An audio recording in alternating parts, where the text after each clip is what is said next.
बाबा Gorakhnath recording studio Gorakhpur.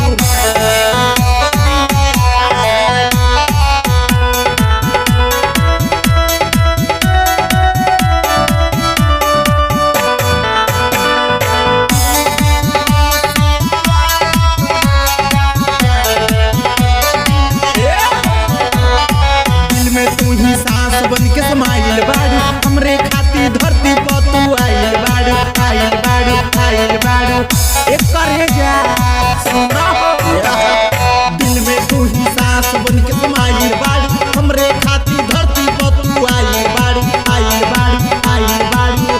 हम जितना चाही तोहके केहू ना चाही, हरे तू भी हमसे प्यार कर का जाने कब दिन आई।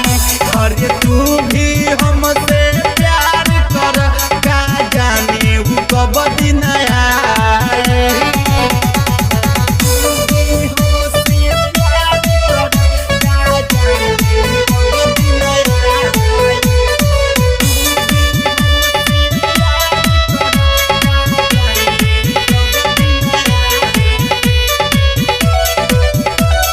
करे जाओ निदिया में लौकेला चांद जो चेहरावा, तोहरे के देखिला तीनों पहरावा। हरे जान निदिया में लौकेला चांद जो चेहरावा, तोहरे के देखिला तीनों पहरावा। दर्द के दवा पिएनी तोहरे के देख के जिएनी। एक ना एक दिन तो देहिया गंगा नहाई। हरे तू भी हमसे प्यार कर का जाने कब दिन आई। हरे तू भी हमसे प्यार कर का जाने कब दिन आई।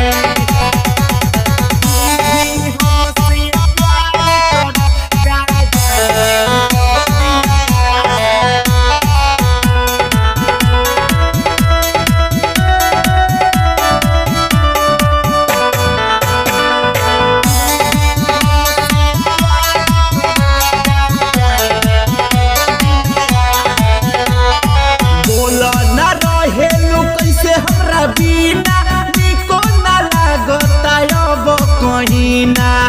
अरे बोला हो काहे हो सतार, बोला ना रहेलू कैसे हमरा बिना निको ना लागता अब कहीं ना। नजरिया नहीं हटेला कैसो दिनवा कटेला।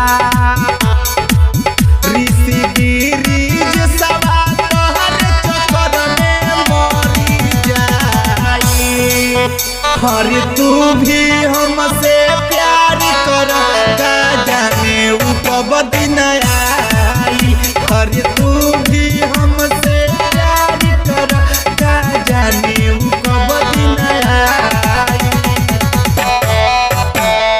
दिल में तू ही सांस बन के समाइल बाड़ी, हमरे खाती धरती पर तू आइल बाड़ी आइल बाड़ी आइल बाड़ी। हम जितना चाही तोहके हरे तू भी हमसे प्यार कर का जाने कब दिन आई।